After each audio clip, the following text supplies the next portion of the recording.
हरियाणा कांग्रेस की प्रदेश अध्यक्ष कुमारी शैलजा ने एक बार फिर से प्रदेश सरकार पर किसानों की मांगों को लेकर संवेदनहीनता का आरोप लगाया है। चंडीगढ़ से जारी एक वीडियो संदेश में उन्होंने कहा कि अन्नदाता और मजदूरों की मांगों को लेकर सरकार बार बार संवेदनहीनता दिखा रही है, जो सही नहीं है।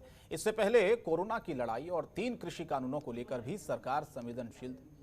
आपको बता दें कि लगातार सरकार की असफलता के कारण एक बार फिर से किसान और मजदूर सड़कों पर आंदोलन करने को मजबूर हो रहे हैं, लेकिन सरकार उनकी मांगों को लेकर लापरवाह नजर आ रही है। इसी वजह से किसानों की मांग पूरी होने तक कांग्रेस उनके पीछे खड़ी रहेगी।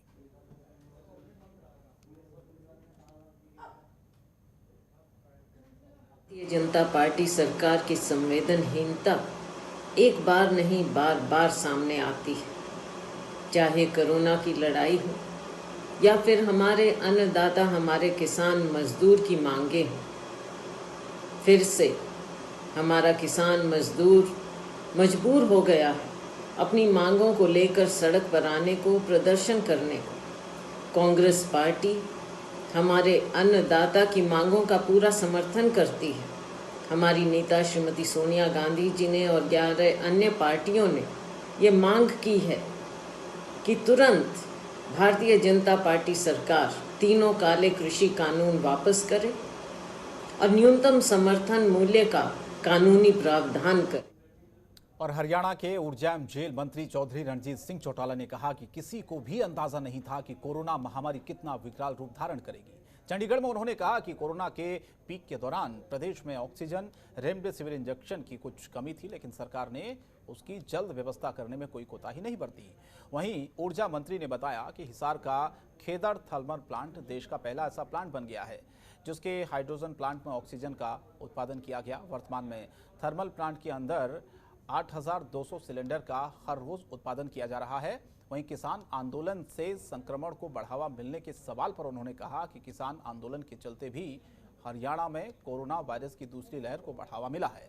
बेहतर होता कि आंदोलन में बैठे बड़े बुजुर्ग कोरोना की दूसरी लहर में आंदोलन को स्थगित कर देते। उन्होंने ये भी कहा कि कोविड-19 भले ही चला जाएगा, लेकिन आने वाली पीढ़ियों के सामने कुछ सवाल छोड़कर जाएगा कि क्या कोरोना काल के दौरान देश और हरियाणा में इलाज की व्यवस्था अच्छी थी। रणजीत सिंह चौटाला ने बताया कि हिसार का खेदड़ थर्मल प्लांट देश का पहला ऐसा प्लांट बन गया है जिससे हाइड्रोजन प्लांट में ऑक्सीजन का उत्पादन किया है। वर्तमान में थर्मल प्लांट के अंदर 8,200 सिलेंडर हर रोज उत्पादन किए जा रहे हैं।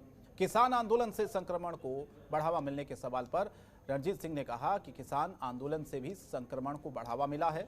जो लोग धरना स्थल पर बीमार हुए थे, बाद में वो घर आ गए। जब घर आए तो उन्होंने रास्ते के दौरान और घर पर जितने भी लोग उनके संपर्क में आए, उन सभी को संक्रमित किया। रणजीत सिंह ने माना कि किसान आंदोलन के चलते भी हरियाणा में कोरोना वायरस की दूसरी लहर को बढ़ावा मिला है। बेहतर होता कि आंदोलन में बैठे बड़े बुजुर्ग कोरोना की दूसरी लहर में आंदोलन को स्थगित कर देते।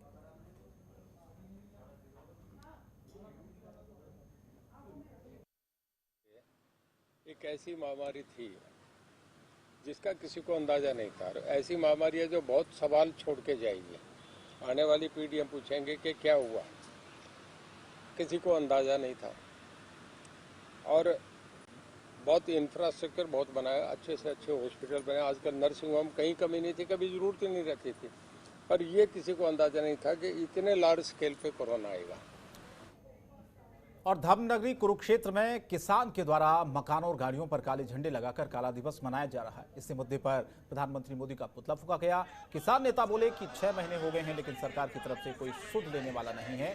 जब तक काले कानून रद्द नहीं होंगे तब तक आंदोलन इसी तरह से जारी रहेगा। विरोध प्रदर्शन में आए किसान हरप्रीत सिंह सीमा ने कहा कि केंद्र सरकार को जगाने के लिए आज काला दिवस मनाया जा रहा है।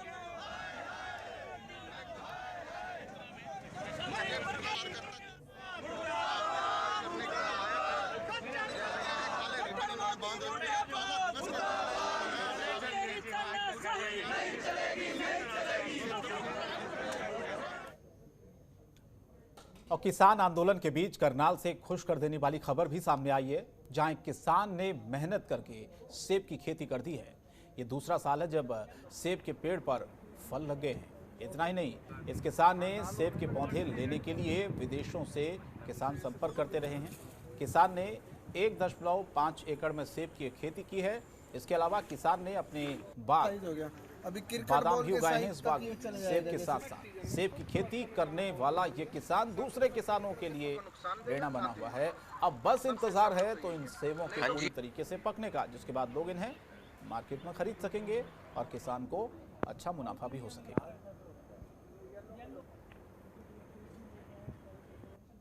बेसिक वैरायटी इसकी अन्ना डोरसेट गोल्डन है। पालमपुर यूनिवर्सिटी ने इस पेड़ को तैयार किया था। 2016 में नरेंद्र चौहान जी वहाँ से इस पेड़ को लेकर आए थे। आने के बाद यहाँ पे तैयार किया तो पूरी तरह से कामयाब हुआ। तो अब 3 साल से इस पर फ्रूटिंग आ रही है। फ्रूटिंग काफ़ी अच्छी आ रही है। अब काफ़ी अच्छी फ्रूटिंग इस साल 5वें साल में हमें देखने को मिली है।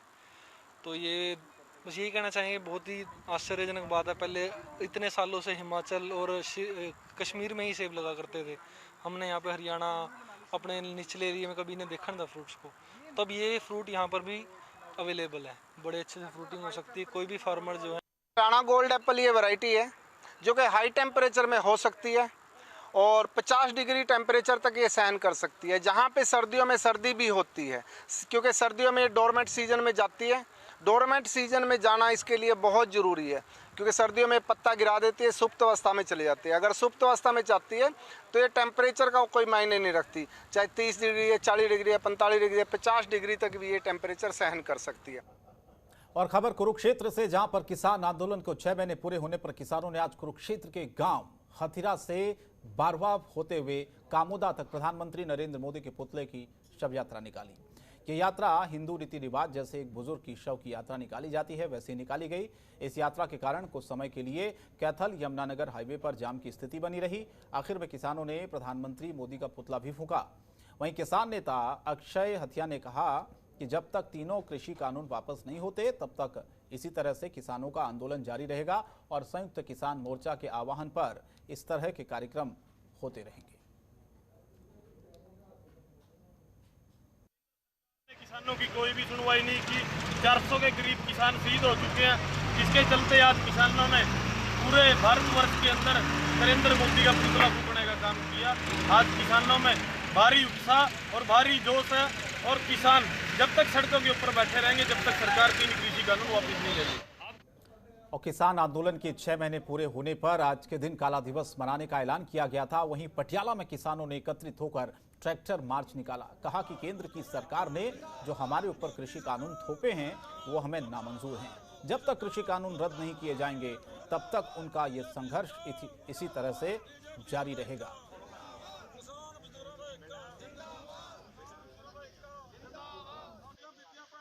ਰੋਸ ਜਿਹੜਾ ਅੱਜ ਦਾ ਰੋਸ ਮਾਰਚ ਹੈ ਸੰਯੁਕਤ ਕਿਸਾਨ ਮੋਰਚਾ ਭਾਰਤ ਦੇ ਸੱਦੇ ਤੇ ਕੀਤਾ ਜਾ ਰਿਹਾ ਹੈ, ਕਿਉਂਕਿ ਕੇਂਦਰ ਦੀ ਮੋਦੀ ਸਰਕਾਰ ਬਹੁਤ ਅੜੀਅਲ ਵਤੀਰਾ ਅਪਣਾਈ ਬੈਠੀ ਹੈ। ਕਿਸਾਨਾਂ ਨੂੰ ਬੜੇ ਲੰਬੇ ਸਮੇਂ ਤੋਂ ਸੰਘਰਸ਼ ਕਰ ਰਹੇ ਨੇ, ਪਰੰਤੂ ਸਰਕਾਰ ਕਿਸੇ ਵੀ ਹੀਲੇ ਨਾਲ ਉਹ ਕਾਲੇ ਕਾਨੂੰਨ ਰੱਦ ਕਰਨ ਨਹੀਂ ਜਾ ਰਹੀ। ਜਿੱਥੇ ਇਹ ਕਿਸਾਨਾਂ ਸੰਘਰਸ਼ ਹੈ, ਇੱਥੇ ਮੈਂ ਸਮਝਦਾ ਕਿ ਹਰ ਉਸ ਇਨਸਾਨ ਦਾ ਸੰਘਰਸ਼ ਹੈ ਜਿਹਨੂੰ ਭੁੱਖ ਲੱਗਦੀ ਹੈ, ਭਾਵ ਜਿਹੜਾ ਰੋਟੀ ਖਾਂਦਾ ਹੈ। क्योंकि और पूरे देश में किसानों ने काला दिवस मनाया। करनाल के बस्ताड़ा टोल प्लाजा पर किसानों ने सरकार के पुतले फूंके। महिलाओं ने काले झंडे के साथ साथ काली चुनरी ओढ़कर सरकार का विरोध किया। ये काला दिवस किसान आंदोलन के 6 महीने पूरे होने पर मनाया गया। किसानों ने ये प्रदर्शन ब्लॉक स्तर से लेकर जिला स्तर पर हर जगह किया। बहरहाल वक्त आगे निकलता जा रहा है और आंदोलन में भीड़ दोबारा से बढ़ने लगी है। ऐसे में अब ये देखना होगा कि क्या दोनों के बीच कोई बातचीत होती है, किसानों या सरकार के बीच में, या यही आंदोलन आगे अपनी हुंकार भरता रहेगा। इसी तरह से किसान प्रदर्शन करते रहेंगे। आखिर कब तक?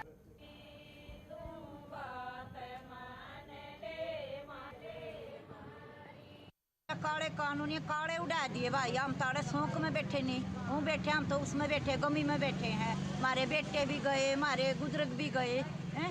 अरे बॉर्डर पर था, कोई सिंह उकड़े पड़ी था बेटा, इसका कोई एक नहीं गया। सब अख दे दो भाई, हमारा दुनसा ये मांग रहे किसान, यू दे दो।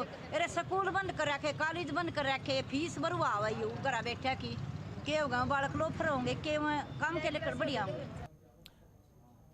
और पिछले 6 महीने से 3 काले कानूनों के विरोध में किसान दिल्ली के बॉर्डर व हरियाणा के अलग अलग हिस्सों में धरने पर बैठे हैं। आज पूरे हिंदुस्तान में किसान और किसान समर्थकों द्वारा काला दिवस मनाया गया। जगह जगह केंद्र सरकार और राज्य सरकार के पुतले फूंके गए।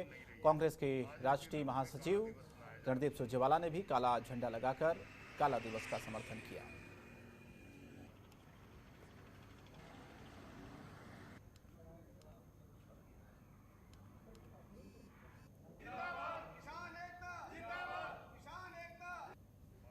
सरकार जो अंधी बहरी हुई और घमंड में चूर है, उनकी बात को सुन नहीं रही है। आज उसके विरोध में काला दिवस मनाया जा रहा है। आज इस झंडा लगाने के बाद अब हम सभी साथी पेवा चौक पर जाएंगे और वहां प्रधानमंत्री नरेंद्र मोदी का पुतला फूंका जाएगा किसान संगठनों द्वारा।